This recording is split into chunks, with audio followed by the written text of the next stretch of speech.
Bonjour à tous. Eh bien, écoutez, on est ravis de vous retrouver ce matin. On attendait ça avec impatience avec Morgane et Alexandre, de pouvoir passer ce moment avec vous pour ce webinaire qui va se consacrer aux stratégies des comptes clés et notamment aux nouveautés LinkedIn Sales Navigator avec plein de choses à vous partager. Je vais laisser mes comparses de la matinée se présenter également. J'espère déjà que tout le monde nous entend bien. N'hésitez pas à nous confirmer ça dans le chat que vous avez à votre disposition sur le côté. Alors, je suis Isabelle Defay, je suis responsable commerciale de l'agence Winbound et j'ai le plaisir d'être accompagnée ce matin de Morgane et Alexandre que je laisse se présenter également. Les femmes démarrent, je suppose. Donc, Morgane, enchantée. Moi, je suis Relationship Manager chez LinkedIn.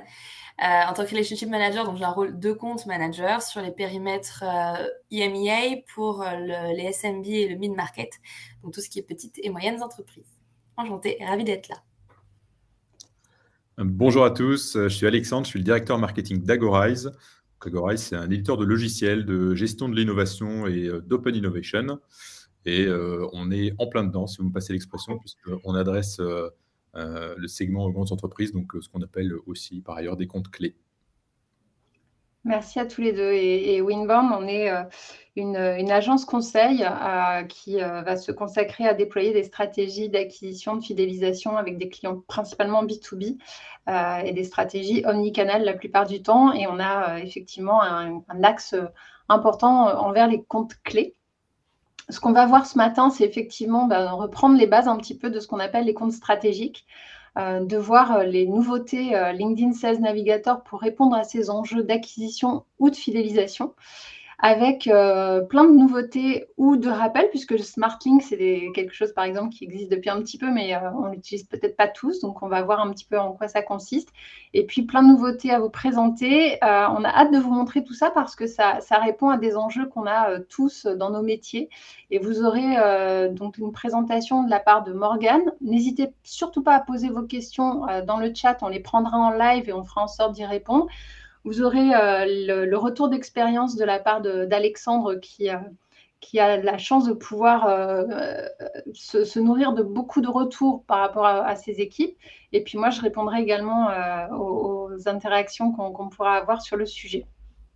Pour rentrer justement dans le vif du sujet, quand on parle de compte stratégique, de quoi est-ce qu'on parle si on reprend les bases, en fait, un compte clé ou un compte stratégique principalement en B2B, ça répond à quels critères?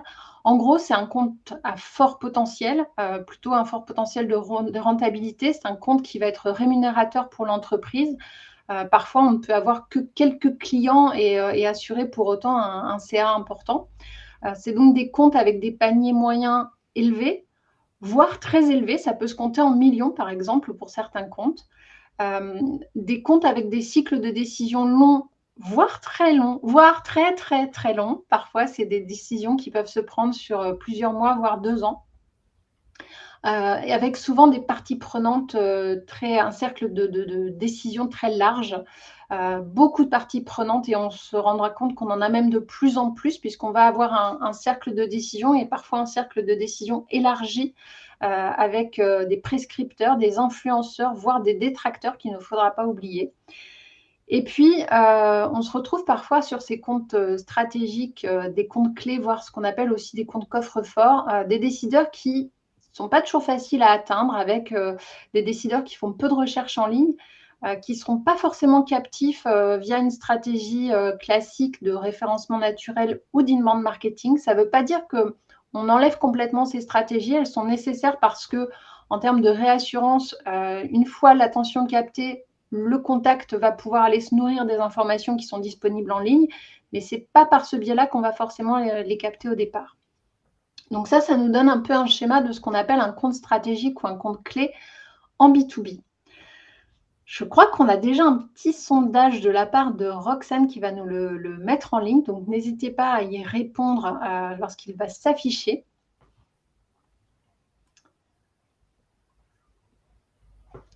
Alors, je ne sais pas, pour revoir les résultats par contre du sondage qui va apparaître. Hop. Voilà, c'est en train de s'afficher. Les questions qui étaient posées, c'était est-ce que vous avez une stratégie des comptes clés actuellement mise en place? Et sinon, est-ce que vous envisagez de mettre en place une stratégie des comptes clés? Donc, vous êtes en train d'y répondre. On verra les résultats dès qu'ils s'afficheront. Quand on parle de comptes clés, on parle d'account-based marketing, donc de stratégie de captation, d'acquisition ou de fidélisation de ces comptes clés. C'est un petit peu trompeur parce qu'on a le terme marketing, mais en fait, ça n'implique pas seulement les ressources marketing, ça implique en fait les ressources marketing et commerciales de l'entreprise. Et on va concentrer les efforts de ces équipes-là pour aller capter l'attention d'un ensemble défini de comptes stratégiques cibles. Donc, par rapport à ça, on est sur des campagnes souvent hyper personnalisées qui vont nous permettre d'aller obtenir des rendez-vous. Tu peux passer au slide suivant, Morgane, n'hésite pas, merci. On va aller sur des campagnes hyper personnalisées pour aller capter des rendez-vous avec les bons décisionnaires. On est donc en proactivité, on va sélectionner un ensemble de comptes clés qu'on aura désignés, parfois nommément, parfois sur une verticale précise, parfois sur un ensemble et un volume un peu plus conséquent, mais en tout cas, on est à l'initiative. Et en fait, on a besoin de s'appuyer sur des équipes qui sont très alignées, qui travaillent main dans la main pour s'assurer qu'on fournit des messages et des contenus pertinents et surtout différenciants pour capter l'attention, qui soient diffusés au bon moment, au bon contact et qui surtout permettent de créer une expérience prospect unique. On l'a dit, on est sur un volume de parties prenantes important, on est sur un cercle de décision élargi, on est sur des décideurs qui ne sont pas toujours faciles à capter, il faut pouvoir faire la différence. Avant tout ça, on a besoin de faire quelque chose et ce qu'on a besoin de faire, c'est d'identifier. On va identifier quoi? On va d'abord identifier la bonne typologie d'entreprise. En gros, quel est l'idéal customer profile? De quoi est-ce qu'on parle quand on parle d'idéal customer profile ou d'ICP? C'est en gros, quelle est la typologie d'entreprise qui va être intéressante pour moi? À quoi elle ressemble? À quels critères elle répond cette entreprise pour que je puisse me dire que c'est exactement un compte potentiel pour moi et un compte rémunérateur pour moi. Une fois qu'on a défini ça, on va identifier le cercle de décision, puis les déclencheurs pour la mise en relation et identifier les signaux d'intérêt ou en tout cas les signaux d'affaires qui vont me permettre d'entrer en relation avec ces comptes et ces contacts que j'aurai identifiés et mappés. N'hésitez surtout pas à intervenir si vous avez des questions. Alors, comment on s'y retrouve par rapport à ça? En fait, on a un outil à portée de main avec un trésor de données qui sont disponibles.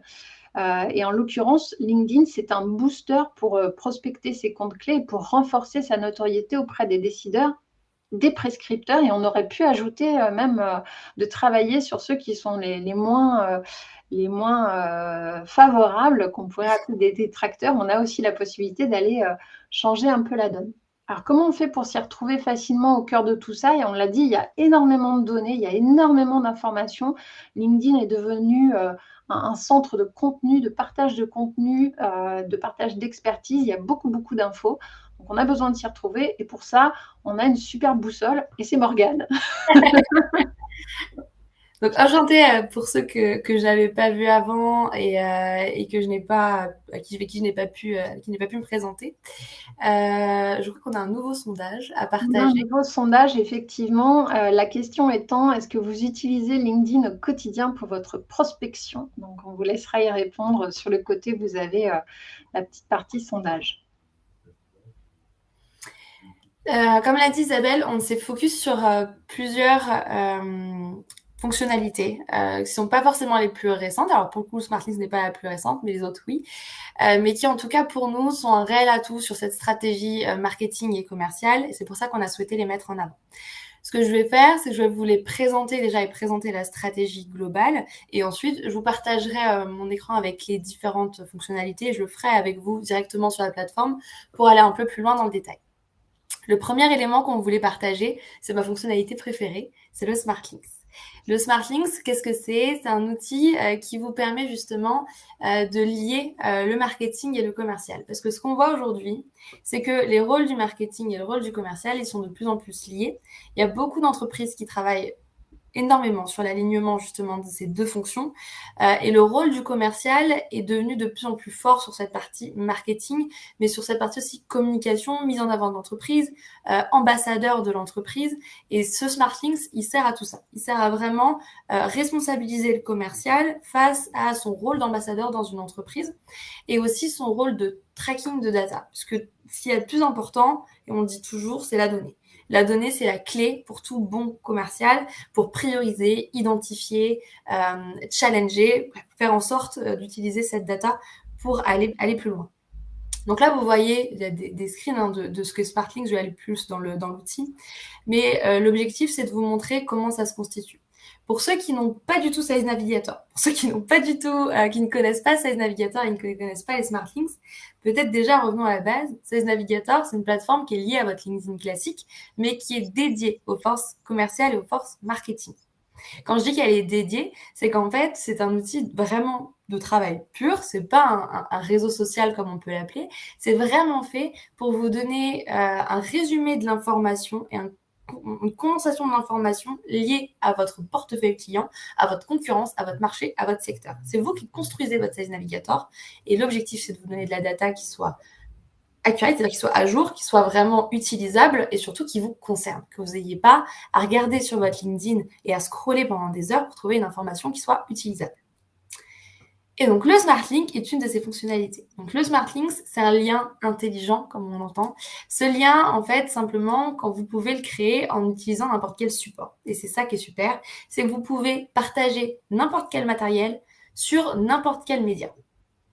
C'est pas obligatoirement une solution que vous laissez sur LinkedIn, ce qui peut nous être parfois reproché. Donc, l'objectif, c'est vraiment que vous puissiez sortir de LinkedIn. Donc, vous allez prendre un matériel que vous allez partager via votre bibliothèque, copier un lien que vous allez pouvoir envoyer. Ce lien, vous allez pouvoir l'envoyer à vos clients, mais aussi à vos prospects. Vous allez pouvoir l'envoyer par email, vous allez pouvoir l'envoyer par mail, vous allez pouvoir le mettre sur un post LinkedIn, vous allez pouvoir le mettre sur votre site internet, vous pouvez le mettre partout. Une fois que vous avez partagé ce lien avec vos clients, vous allez avoir la possibilité d'accéder à un tracking. Vous allez donc voir qui a ouvert votre Smart Links. Donc, ça peut être, quand je parle de matériel, ça peut être un PowerPoint, un Word, un PDF, un Excel, une vidéo, un site internet, un webinar. Ça peut être vraiment tout et n'importe quoi en termes de matériel, je dirais, de ressources. Donc, vous pouvez partager tout ce que vous voulez. Je vais vous montrer après. Donc, en termes de tracking, vous aurez l'information de qui a ouvert votre lien. Donc, vous l'avez à ce moment-là. Vous recevrez une alerte à la fois sur Sales Navigator et par email. Et en plus de ça, vous allez savoir combien de temps la personne a passé sur votre lien et surtout combien de minutes, combien de secondes par page. Donc, vous allez voir ce qui l'intéresse vraiment dans ce que vous avez envoyé. Tout ça, ça va être aussi synchronisé avec votre CRM, ce qui fait que cette data, elle va être conservée. Elle va pouvoir être utilisée par votre entreprise, être utilisée par vous pour faire des analyses, justement, sur les sujets que vous avez partagés. Quand je vais partager, alors je vais vous partager du coup directement sur Sales Navigator. Là, c'est une version démo de Sales Navigator. Donc, par avance, je m'en excuse, il n'y a pas grand-chose dedans, mais comme ça, vous allez pouvoir voir ce que ça donne. Donc, ce que ça fait, en fait, quand vous allez sur Smart Links, vous allez créer mon nouveau Smart Links, vous allez simplement donner un titre. Alors, par exemple, vous pouvez l'appeler webinaire. Donc, je vais l'appeler web. Je vais ajouter un fichier. Je peux ajouter donc n'importe quel fichier ou n'importe quel, quand on dit site web, c'est un URL. Donc, ça peut être un webinaire, un site internet, une vidéo, ce que vous voulez. Vous pouvez en mettre plusieurs. Donc, vous pouvez accumuler les différents documents que vous voulez mettre dedans. Vous allez autoriser ou non la personne à télécharger ce document. Ça vous donne justement l'occasion derrière de pouvoir repartager. Donc, quand vous avez fait ça, vous créez. C'est un point important, Morgane, pardon, je me permets. C'est un point important, le fait de pouvoir télécharger ou pas, parce que soit on donne effectivement la possibilité à la personne de télécharger, ce qui est un plus. En revanche, on se prive de la possibilité de voir si la personne revient consulter. Donc ça, c'est une vraie astuce, par exemple. Exactement. Moi, ce que je préconise, c'est de jamais laisser téléchargeable, à moins que ce soit un partage en interne, où vous partagez un document avec un de vos collègues. Ça, d'accord. Le reste, ne laissez jamais téléchargeable, ça ne nous sert à rien. Pour ceux qui n'ont pas accès, je vois des personnes qui n'ont pas SmartLinks. SmartLinks est disponible sur les versions qu'on appelle corporate. Si vous avez une version en ligne, ça ne fonctionne pas. Vous n'avez pas SmartLinks. Les versions corporate, c'est les versions d'entreprise. C'est donc les versions qui sont directement commandées par votre entreprise. Donc, je vous expliquerai pour ceux qui ont besoin de plus de détails. Mais aujourd'hui, vous avez 2 types de versions. Premium, ce n'est pas disponible, bien entendu. Sales Navigator, vous avez une version online et une version corporate. Si vous avez une version online individuelle, vous n'avez pas de SmartLinks.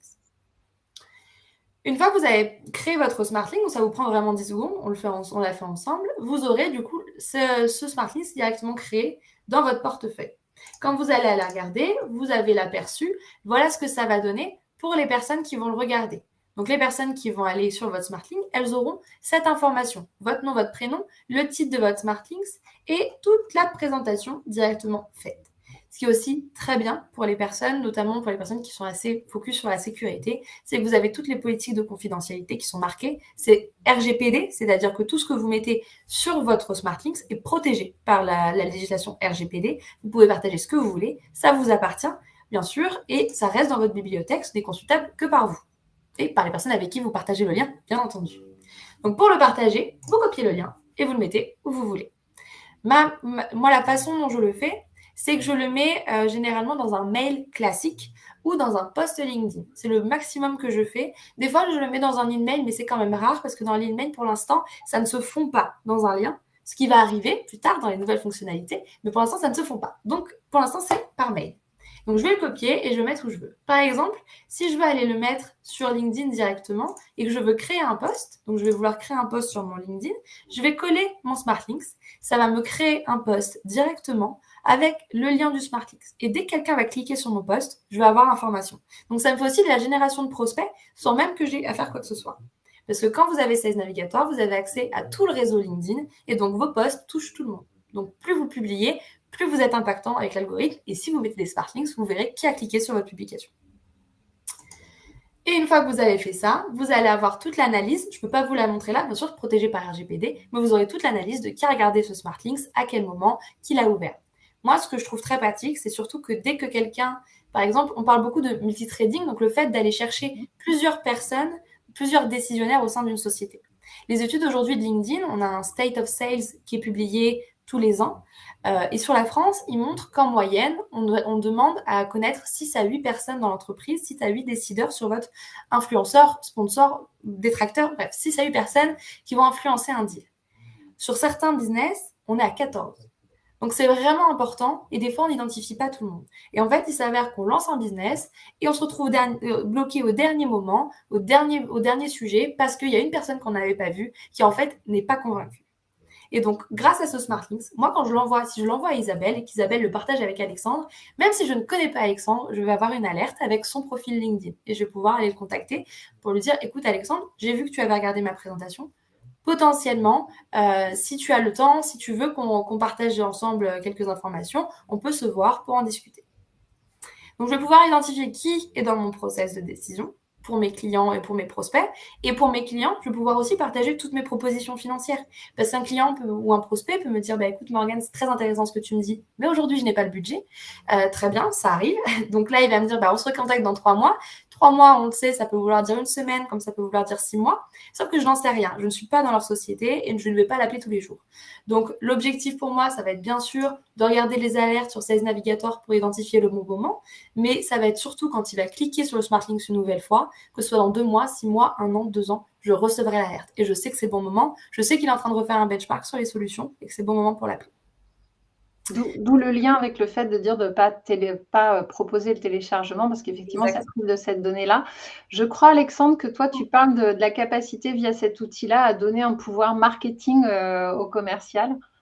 Oui, exactement. Tu l'as bien dit tout à l'heure. Et il y a un sujet d'alignement. C'est presque, ça va au-delà. C'est presque de la permutation. Hein, pour prendre une métaphore sportive, c'est un peu le total football des Néerlandais d'il y a quelques années où les attaquants défendent et les défenseurs vont attaquer. Bon, tout le monde se lance dans un jeu offensif et l'idée là, avec SmartLinks notamment, en tout cas, c'est ce qu'on voit chez Agorize, c'est qu'on bénéficie de ces notifications de consultation, de durée également, et on en fait des outils de priorisation sur les relances. Ça nous permet d'avoir un niveau additionnel de lead scoring qui parfois, à travers des outils, des CRM ou des marketing automation, arrive un peu trop tard. Là, on a des notifications en temps réel, des notifications qui tombent par email notamment. Ça permet au commercial d'être en prise directe avec, je dirais, ces notifications-là et ce comportement de son client, de son prospect, et en plus de gommer l'intermédiaire marketing qui a finalement assez peu de valeur ici, et de pouvoir relancer directement les clients, les prospects qu'il avait identifiés, ou comme tu l'as dit, Morgane, ceux qui étaient passés totalement sous le radar. Exact. Et pour répondre peut-être aux questions que je vois par rapport à HubSpot, ce que je voulais vous dire aussi, et la bonne nouvelle pour ceux qui ont HubSpot, c'est qu'il y a une synchronisation totale qui va arriver avec HubSpot sur normalement la fin de l'année. On n'a pas encore une date précise. Cette synchronisation, elle va aussi se faire sur la partie documents, sur le fait que vous puissiez envoyer les documents via HubSpot. Il y a un outil tracking qui est très puissant sur HubSpot aussi. Je dirais que la différence, et moi ce que je valorise avec le Smart Links, c'est que en fait, on va avoir accès directement au profil LinkedIn de la personne sans qu'il ait à rentrer ses informations. Il n'y a pas de formulaire, il n'y a rien. La personne va juste recevoir le lien, ou en tout cas un mot-clé dans lequel le lien est transparent. Il va cliquer dessus et il ne va pas avoir à remplir quoi que ce soit. Ce qui fait qu'il n'y a pas cette frayeur de se dire je clique sur un lien que je ne connais pas. Et au-delà de ça, c'est surtout que du coup, tout reste sur mon Sales Navigator. Je sais que moi, je travaille plus avec Sales Navigator et LinkedIn qu'avec mon CRM. Donc, mon objectif à moi derrière, c'est aussi d'agglomérer toutes mes informations au même endroit, de pouvoir récupérer dans mon portefeuille mes documents, de pouvoir les repartager. Mais encore une fois, j'ai des clients qui ont HubSpot et qui utilisent plutôt documents d'HubSpot, d'autres qui utilisent plutôt le Smart Links. C'est vraiment une question aussi d'habitude et de façon de faire. Et il n'y a pas de mauvais choix. Par contre, avec la synchronisation HubSpot qui va arriver, là, ça va être très différent et justement, ça va être très complémentaire. Je partage juste un... Pardon, Alex. Oui. Je partage juste... Oui, vas-y. On essaie de privilégier l'expérience aussi. C'est vrai que nous, on utilise des Smart Links plutôt quand on fait des sessions de prospection ou de contact via LinkedIn, par des emails par exemple. Donc, le client potentiel reste dans le même environnement, il n'y a pas de changement de plateforme. Bon, ça rassure quelque part et en tout cas, ça rend le parcours beaucoup plus fluide. Et puis, côté HubSpot, bon, déjà, il faut être équipé d'HubSpot. Mais ensuite, on utilise le partage de documents également, mais peut-être plus par email un peu plus classique. Donc voilà, on fait un peu d'A/B testing en même temps. Morgane l'a bien dit, il n'y a pas de mauvaise solution. En tout cas, c'est vrai qu'il y a des capacités assez sympas et performantes côté LinkedIn Smart Link avec ces notifications en temps réel. L'autre point que je peux ajouter, c'est qu'on peut avoir du coup un SaaS de prospection dans LinkedIn et ne rentrer après les contacts qui auront été qualifiés dans le CRM qu'une fois validés. Par exemple, si on a des critères vente qu'on veut valider avant de les rentrer dans le CRM, on peut garder un vivier de prospects qu'on va travailler via les Smart Links et les rentrer une fois validés dans le CRM. Ça peut être un sas de décompression, entre guillemets. Je vois le temps passer. On va peut-être passer effectivement à la fonctionnalité suivante. Oui. Je réponds juste à une question rapidement. Sales Navigator et Salesforce sont synchronisés en effet. Les CRM synchronisables sont du coup Salesforce et Dynamics en priorité. Et après, vous avez des widgets pour HubSpot et d'autres CRM avec lesquels on travaille. Que je pourrais aussi vous partager. Donc, le Relationship Explorer, c'est en fait pour moi le meilleur allié pour ce qu'on appelle donc le multitrading dont je vous ai parlé. En fait, c'est basé sur plusieurs choses. C'est basé à la fois sur les personas et la façon dont vous avez synchronisé votre Sales Navigator, la façon dont vous l'avez créé. Et c'est aussi basé sur tous les spotlights qu'on a et qu'on connaît sur les critères de filtre de prospects. Donc, ces spotlights, c'est quoi? C'est est-ce qu'on a des relations en commun? Est-ce que c'est une relation Team Link de mon entreprise? Donc, quelqu'un dans mon entreprise est déjà connecté avec lui. Est-ce que c'est quelqu'un qui suit ma société? Est-ce que c'est un ancien collègue? Est-ce que c'est un ancien client? Parce qu'on voit dans votre CRM. Voilà, plein d'informations qui sont réunies. Et on vous dit, sur ce type de persona, ou sur tous les employés de cette société, la personne la plus à même de vous répondre, ce sont celles-ci. Donc là, vous en avez toujours un exemple de 8. Vous pouvez toujours aller voir plus loin si vous voulez. Mais ces exemples, ils se basent sur tous ces spotlights que vous voyez qui s'affichent ici. Donc, a vu votre profil, un premier degré de connexion, etc. Ce Relationship Explorer, il est directement dans les comptes avec lesquels vous travaillez. Donc, par exemple, si aujourd'hui, je vais sur un compte sur lequel j'ai envie de voir ce genre d'informations, donc ces informations sont publiques, c'est les mêmes pour tout le monde, vous allez pouvoir voir que vous pouvez choisir en fonction, bien sûr, d'un persona en particulier. Donc là, j'ai 2 personas qui ont été créés, directeur et CXO, mais j'ai aussi toutes les informations au niveau de tous les employés. Donc, je peux regarder dans cette société quelle est la personne qui sera le plus à même de me répondre. Pourquoi c'est intéressant? Parce que c'est facile d'identifier quelle est la personne décisionnaire dans un contrat. Vous savez que c'est votre Head of Sales, Head of Marketing, plutôt quelqu'un au niveau C-level. Ça, vous le savez. Mais c'est pas forcément les personnes qui vont vous répondre. Alors, bien sûr, vous espérez qu'elles vous répondent, mais des fois, on ne répond pas. Donc, il y a toujours un chemin différent à prendre. Et ce chemin, c'est celui-ci. C'est se dire, très bien, aujourd'hui, le décisionnaire, c'est lui. Soit il ne me répond pas, soit de toute façon, je dois identifier d'autres personnes parce que je sais qu'il ne va pas décider tout seul. Personne ne décide tout seul dans le business, dans une entreprise, à part s'il est auto-entrepreneur, sinon ça n'existe pas. Donc, je dois identifier d'autres personnes. Donc, comment je vais le faire? Je vais identifier dans quel type de catégorie cette personne doit être, dans quel type de fonction. Et derrière, je vais aller regarder les informations de qui me répondra, qui sera le plus à même de me répondre. Soit pour aller prendre un rendez-vous pour justement avec une personne qui a peut-être plus de temps et qui va pouvoir me donner tous les détails de ce qui se passe dans l'entreprise et ce qui s'y fait, pour que moi, quand je vais voir ensuite mon CFO ou mon Head of Sales, je suis pertinente dans la façon dont je vais l'aborder. Et ça, c'est quelque chose qui est très important. C'est qu'aujourd'hui, toutes les études qu'a fait LinkedIn, toutes les études qui ont été faites aussi par nos partenaires, il y a une... Suspense. Suspense, on va le savoir très vite. Navré pour la petite coupure. J'espère qu'on va retrouver Morgane très rapidement. Oui, parce qu'elle présentait là des éléments clés, là encore, d'alignement. C'est d'être à même d'aller chercher les mêmes profils, les mêmes personas, comme on disait déjà à l'époque, au sein des comptes que soit vous avez identifiés, soit des comptes qui vont même être recommandés par LinkedIn également, sur le modèle du lookalike. Donc, effectivement, fonctionnalité intéressante. Et, je pense que Morgane est en train de revenir, mais je te confirme, c'est un outil qui a beaucoup d'avantages parce que ça permet de gagner énormément de temps sur la capacité à être mis en relation. Voici Morgane. Je pense que c'est le partage d'écran qui n'aime pas. Mais bon, bref, je reviens sur mes sujets. Donc, en effet, le State of Sales et l'étude des marchés de LinkedIn qui a été mise en place, elle indique qu'en fait, aujourd'hui, le taux de retour sur les emails, les mails, ou même, enfin, pas les mails et les appels, a baissé de 30% depuis 3 ans. Donc 30%, ça veut dire qu'aujourd'hui, vous aurez moins de retours sur les personnes que vous avez l'habitude d'appeler et qu'il faut trouver d'autres moyens. Aujourd'hui, peut-être que ça marche encore, et c'est ce que je dis tout le temps à mes clients, qui me disent « Ouais, aujourd'hui, on y arrive. Très bien, aujourd'hui, tu y arrives, mais peut-être que dans 6 mois, 1 an, ce ne sera plus le cas. Et si tu ne prends pas le pli maintenant, tu ne le prendras jamais. » Donc, l'objectif, c'est de passer devant, aller plus loin que la concurrence, aller plus loin que les sales classiques et mettre en place cette recherche.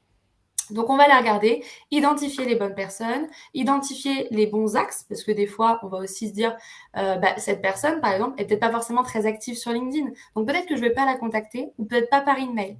Donc, tout ça va me permettre de déterminer quelle est ma force, comment je peux trouver le meilleur chemin, qui je vais aller contacter, quel icebreaker je vais utiliser. Parce que Lionel, c'est un ancien collègue, je vais pas l'appeler je vais pas lui écrire et lui dire bonjour, j'ai vu que vous étiez commercial dans telle entreprise, j'aimerais vous accompagner. Non, je vais lui dire j'ai vu que tu avais travaillé avec moi dans telle société. Bon, comment tu t'en sors depuis? Je vais faire une anecdote par rapport à la société dans laquelle on a partagé quelque chose, parce que c'est ça qui va marcher.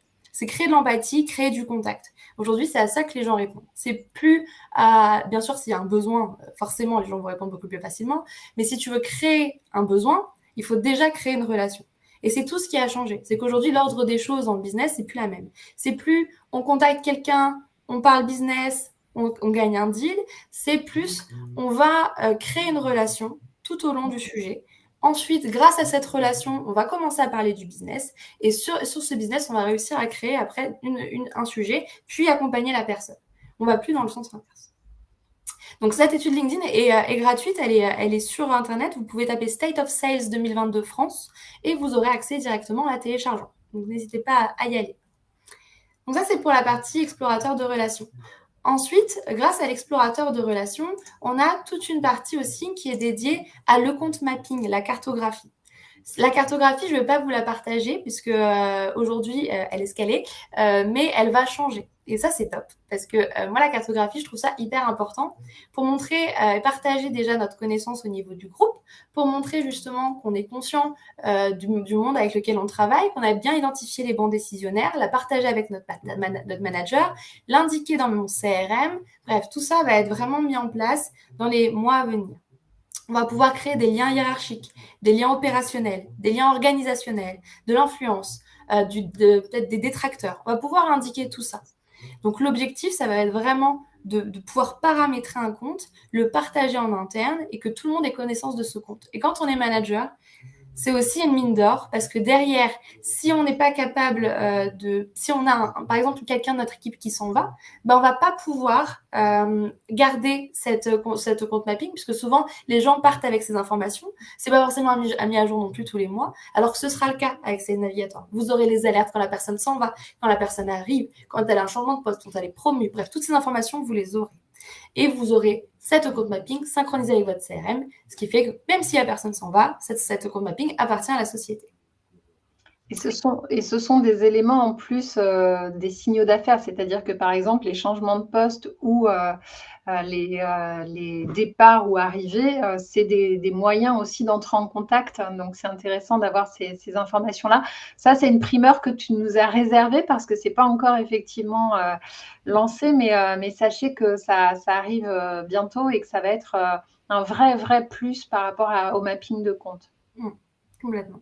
On a parlé encore ce matin avec l'équipe, puisque pendant la répétition, j'avais eu cette capture écran.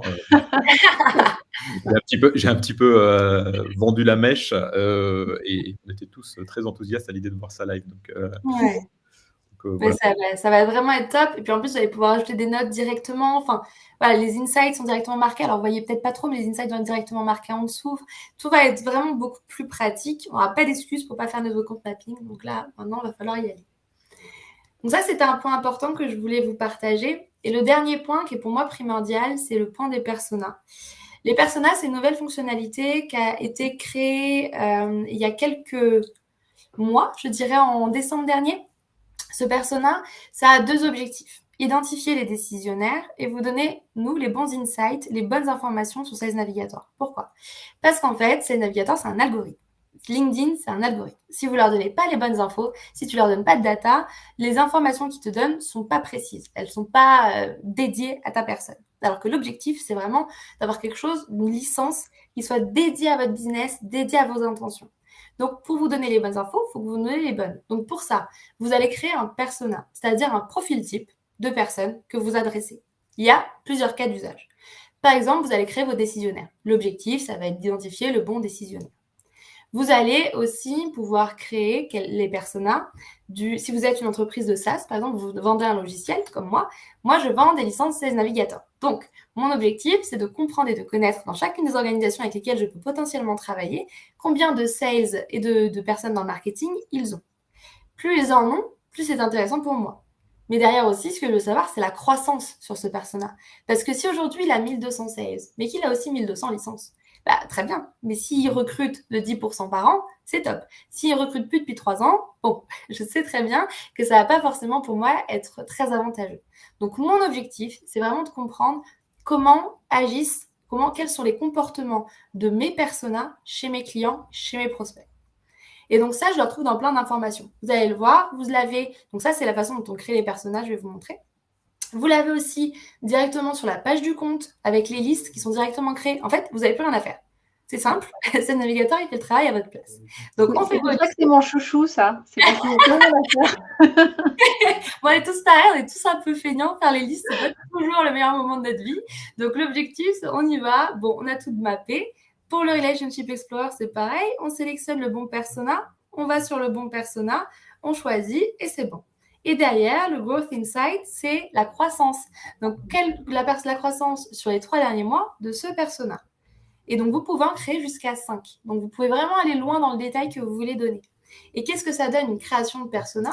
C'est simple. Vous l'avez là ou vous l'avez directement ici, dans l'accueil. Vous affichez vos personas. Donc là, j'en ai 2. Je peux en créer plus. Si je veux en créer un, j'ai juste à mettre le nom du persona. C'est un nom personnel. Je peux mettre, par exemple, décisionnaire si j'ai envie. Derrière, je vais mettre une fonction. Donc là, je choisis une fonction large. Ensuite, je vais pouvoir mettre un niveau hiérarchique, un intitulé de poste et une zone géographique. La zone géographique, c'est la zone géographique de la personne. Ce n'est pas la zone géographique de l'entreprise. Donc, par exemple, aujourd'hui, je travaille sur un compte qui est immense. Disons, je travaille avec Shell. Shell, ils ont des entreprises partout. Donc, l'objectif, ça va être, OK, très bien, mais moi, Shell, ça m'intéresse, sauf que je m'occupe du marché francophone. Donc, je vais peut-être aller chercher des personnes qui sont en France, en Belgique ou au Canada. Bref, des gens qui parlent français. Ou à l'inverse, je peux exclure des zones géographiques. Dire, moi, je veux travailler dans le monde entier, sauf la France. Aussi possible. Donc, l'objectif, c'est vraiment de caler ce persona sur nos attentes à nous. C'est pas un persona pour l'entreprise, c'est un persona pour toi, ton business, ce que tu recherches. Et il va se retrouver partout. Et toujours et encore, quand je vous dis que c'est un algorithme, c'est-à-dire que quand vous allez aller sur les différentes fonctionnalités de Sales Navigator, chacune est impactée par ce persona. Parce que les personnes qu'on va vous mettre en avant, elles sont estimées via votre persona. Les insights qu'on va vous donner, c'est par rapport aussi à vos personas. Les alertes qui sont données, on va aussi mettre en avant forcément les personas qui vous concernent le plus. Donc tout ça, c'est fait en sorte pour vous faire gagner du temps et pour que nous, on soit plus précis dans les informations qu'on vous donne. Pour les personas, je pense que c'était après tout au niveau des questions. Retour d'expérience, nous, c'est quelque chose qu'on utilise beaucoup parce qu'on a, par exemple, même en tant qu'agence, alors soit on le propose à nos clients, mais on l'utilise aussi à titre personnel pour l'agence Winbound. On a défini effectivement qui étaient nos interlocuteurs clés et ça nous permet de gagner un temps très conséquent lorsqu'on est sur des recherches de comptes, de voir si effectivement il y a ou pas notre persona dans l'entreprise. Et ce que j'avais partagé quand on avait préparé la session, c'est qu'on travaille aussi en anti-persona presque. C'est de se dire, est-ce qu'il manque ce persona-là dans la structure parce que quelque part, je vais avoir une force de proposition, une proposition de valeur qui va venir combler ce manque. Et le fait de ne pas avoir cette information, alors, bien sûr, avec la réserve de se dire que ça n'est pas une information à 100%, peut-être que la personne n'est pas sur LinkedIn s'il en reste, mais en tout cas, d'avoir cette information-là, de pouvoir me dire, c'est un élément clé de recherche pour moi de ne pas avoir cette personne dans ce mapping de compte-là. Donc, c'est une fonctionnalité qui est effectivement, d'une part, très rapide à mettre en place, très rapide visuellement aussi pour avoir l'information et c'est un vrai gain de temps aujourd'hui. Exactement. Et c'est marrant parce qu'il y a plein de use cases, quand on parle avec plein de clients différents, ils ont utilisé tous les personas ou même les autres fonctionnalités d'une façon différente à laquelle je n'avais même pas imaginé. Donc, c'est assez super. Et après, comme j'ai dit, persona, c'est une fonctionnalité qui est nouvelle. Donc, j'attends aussi des retours d'expérience. Ce que vous pouvez faire aussi avec Sales Navigator, et je vous encourage à le faire, vous avez une communauté où vous pouvez aller voir justement les use cases des autres clients, comment ils l'utilisent, ce qu'ils mettent en place. Et vous pouvez vous aussi donner vos préconisations de nouvelles fonctionnalités, s'il y a des fonctionnalités que vous voulez voir. Et ça, c'est quelque chose que je trouve fou, c'est que vraiment, Sales Navigator et LinkedIn de façon globale, on ne fait nos nouvelles fonctionnalités qu'en fonction des retours des personnes. Donc, si vous avez des idées, n'hésitez pas à y aller. LinkedIn vous écoute. Alors, je crois qu'on a des questions, Morgane. Lucille nous demande s'il est possible de filtrer les décisionnaires ou prospects par secteur d'activité. Par exemple, son entreprise travaille uniquement avec les secteurs des cosmétiques et elle a besoin de se concentrer uniquement sur ce secteur. Alors, ce que tu vas faire dans ce cas, c'est qu'un persona, il n'y a pas de secteur. Un persona, c'est vraiment classique. Par contre, je vais aller dans filtre de prospects. Je vais aller filtrer mes prospects et je vais importer le persona que je veux. Et quand je vais l'importer, je vais aussi en même temps rentrer le secteur que je veux. Et en fait, le but, c'est bien sûr de créer ce persona pour avoir une base, mais après, on va retravailler avec les filtres, avec tous les filtres que LinkedIn nous donne, que Sales Navigator nous donne. Donc, on va pouvoir aller chercher toutes les informations. Donc, si vous voulez, vous créez un persona avec le rôle, la seniorité, la géographie, bref, ce genre d'informations. Et derrière, vous l'importez dans le filtre. Et là, vous rajoutez les filtres que vous voulez, si vous voulez être beaucoup plus précis que ça. Mais l'objectif du persona, c'est vraiment que ce soit lié à une personne, pas à un secteur. Donc, en fonction de ce dont vous avez besoin, vous pouvez aller refiltrer derrière. Et il y a beaucoup de filtres qui sont super. On ne peut pas passer du temps dessus, mais les spotlights sont présents ici. C'est une mine d'icebreaker. Enfin, moi, je fais tous mes icebreakers avec mes smart links, avec mes spotlights. il y a un nouveau lien, enfin un nouveau filtre qui a été créé, qui est top, que j'aime aussi beaucoup. Donc, je vous en parle 30 secondes. C'est catégorie de centre d'intérêt. En gros, on a des partenariats où on va pouvoir vous dire si ces personnes ont recherché ou sont en recherche ou sont en analyse de ce type de produit ou ce type de service. Pour l'instant, dans la liste des produits, vous avez principalement des softwares, mais vous avez tout type de software lié au marketing, lié aux ressources humaines, bref, lié à tout. Et quand vous allez regarder, chercher le produit que vous voulez, la liste est ici directement, quand vous allez aller regarder dans la liste que vous voulez trouver, et vous allez pouvoir voir les personnes qui ont porté un intérêt pour ce type de produit. Et ça, c'est fou. Ouais. C'est hyper intéressant. Pendant longtemps, on a utilisé des solutions d'IP tracking sur nos sites web pour notamment faire du retargeting. Je suis arrivé à un constat, c'est que je pense que c'est un peu tard dans le parcours d'achat. Et on a utilisé ces intentions d'achat sur un site de notation de software bien connu. Et en récupérant ces informations-là, on a lancé des campagnes publicitaires sur les comptes qui étaient remontés. Donc, non pas à la recherche d'une entreprise, parce que nous, dans notre cas, Agorize, on est reconnu, mais pas forcément ultra connu sur la place. Parce que, sincèrement, on n'a pas l'aura d'Apple et on le sait bien, il n'y a pas de problème.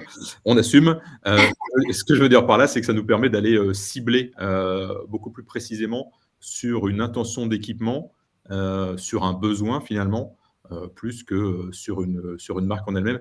Je trouve que c'est très important et là, c'est super que vous l'intégriez aussi au niveau LinkedIn, un peu comme un social listening ou un web listening. Alors, je suis désolé, j'ai pas l'équivalent en français, on avait dit pas d'anglicisme, mais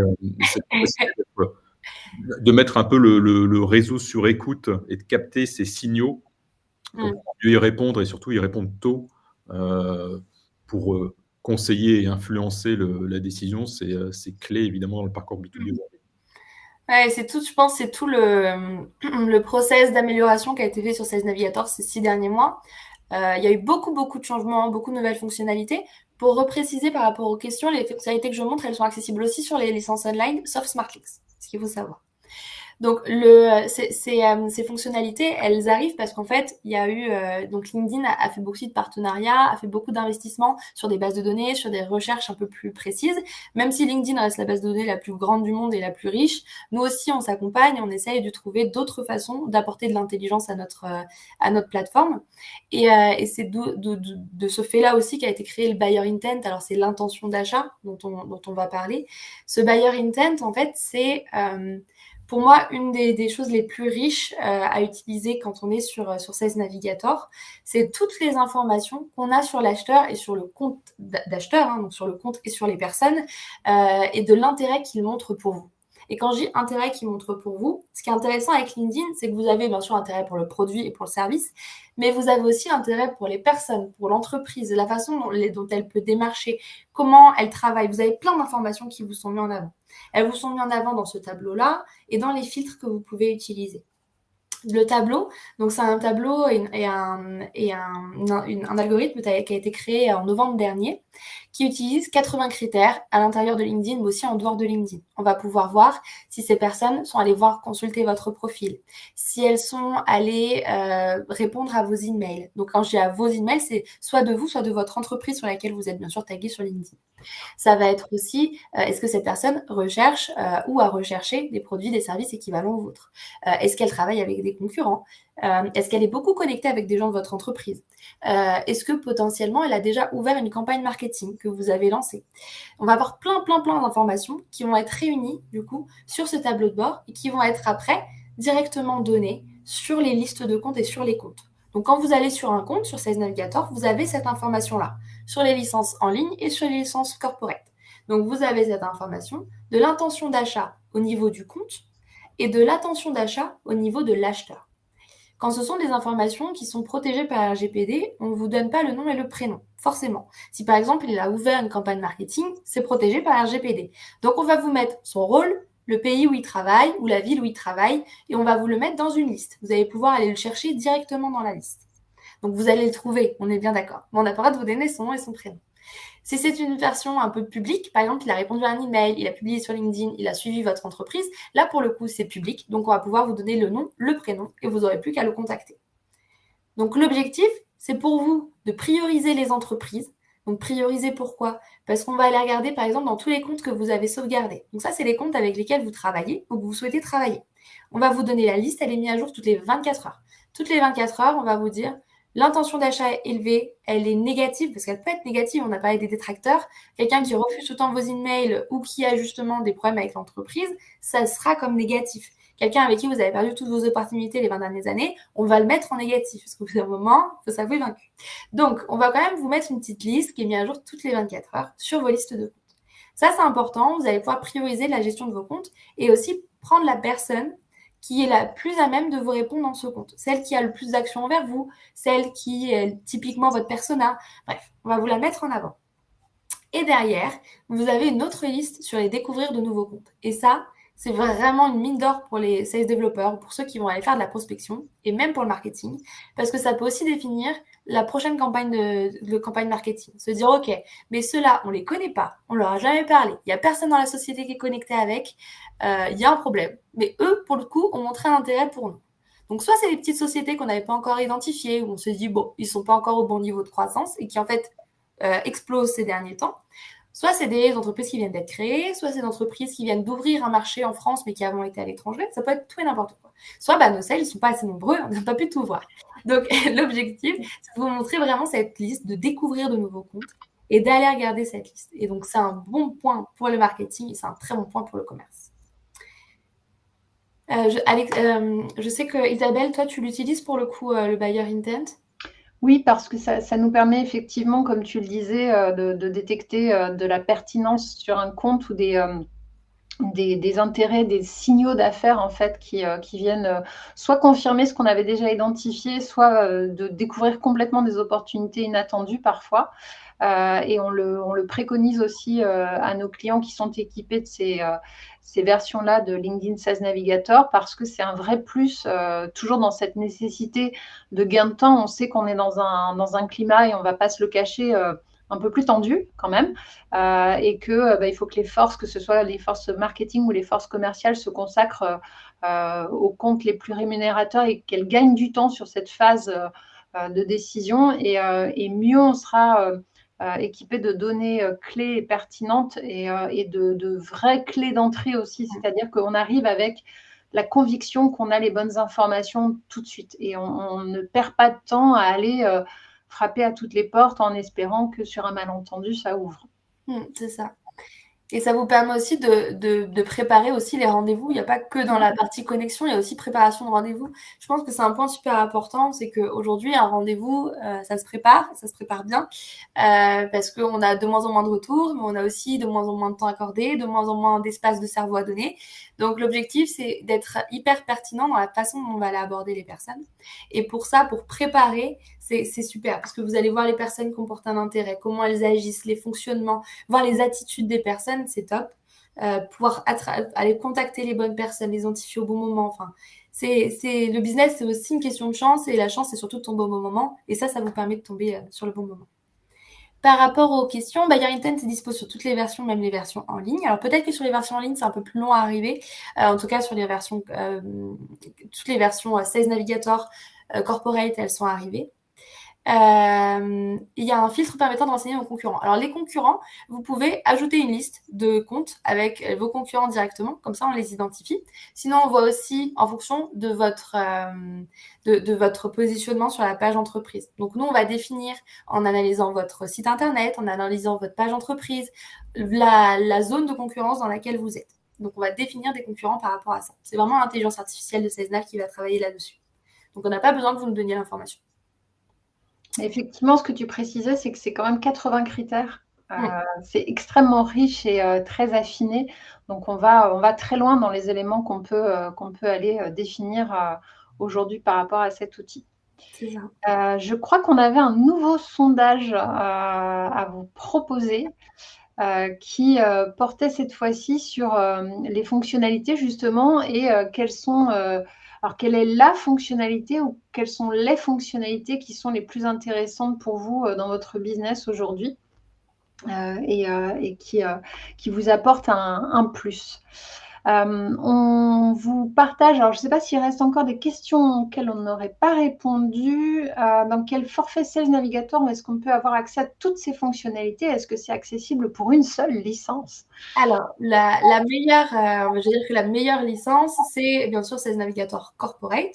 Donc, c'est la licence qui est plutôt disponible pour les entreprises avec un minimum, on va dire, autour des 10 salariés, enfin des 10 licences. Après, vous avez des licences personnelles en ligne où vous avez accès à tout sauf les Smart Links. Et si vous voulez avoir vraiment accès à la globalité des fonctions, vous pouvez contacter bien sûr votre entreprise. Peut-être que vous avez des licences sans le savoir, c'est souvent le cas. Il y a aussi une question de parental compte. Donc si vous avez des comptes et d'autres entreprises avec lesquelles vous travaillez, des filiales qui ont aussi ces navigateurs, vous pouvez rentrer directement dans ce contrat-là. Donc, il n'y a pas forcément besoin d'avoir 10 sales, 10 commerciaux dans votre équipe. D'autres questions, sur quelle base est calculé le prix de corporate? Alors simple, très très simple, le prix des licences, il est calculé sur le nombre de licences que vous prenez et la durée d'engagement. Donc c'est minimum 12 mois d'engagement avec un minimum par exemple de 10 licences. Si on prend 10 licences sur 12 mois, on sera autour des 1 290 € par an, par licence. L'outil est super puissant. Par contre, il faut s'en servir au mieux des capacités d'outil. Faut-il une personne dédiée? Alors non, il n'y a pas de personne dédiée, mais c'est pour ça qu'il faut surtout bien mettre en place son SalesNav. Donc, c'est-à-dire qu'on arrive, on met en place toutes les informations. Une fois que c'est fait, l'information et tout se fait tout seul. Et en fait, c'est le travail de sales. On va créer nos open mapping, on va contacter des personnes. C'est un peu 100% de notre travail à la base. Pour le marketing, ça va être plus dans l'aspect, on crée des listes et on met en place des campagnes. En fonction du coup du temps, il y a toujours une personne qui est un peu programme manager dans l'entreprise, qui va animer, distribuer les licences, s'assurer du ROI, s'assurer de la performance. Pour le reste, c'est, je ne sais pas Alexandre, toi dans tes équipes justement, tu dirais que c'est combien le temps passé? En pure administration, c'est assez peu de temps. Je pense que on va vérifier les dashboards. Alors, comme on est organisé, nous, on est une petite équipe assez resserrée sur le marketing et commercial. On a un sales ops, une personne au sales ops qui la configuration du compte. Alors, ça a duré une poignée de minutes, moins d'1 heure, je pense. Et ensuite, on regarde tous les deux l'utilisation, la bonne utilisation. Et ce qu'on fait à côté, en revanche, et c'est pas forcément que lié à Sales Navigator, c'est des workshops réguliers, des ateliers, réguliers sur d'abord la collecte de retours et d'idées de nos équipes commerciales. Ça nous permet de nourrir nous aussi nos prochaines actions marketing et commerciales. Voilà, au quotidien, c'est presque zéro à de temps en temps le dashboard et voir s'il y a des performances de certains membres de l'équipe qui pourraient être répliquées par ailleurs. Mais extrêmement simple, c'est bien fait, c'est extrêmement clair et bien guidé. Puis il y a une petite cerise sur le gâteau, c'est le côté gamification avec le SSI.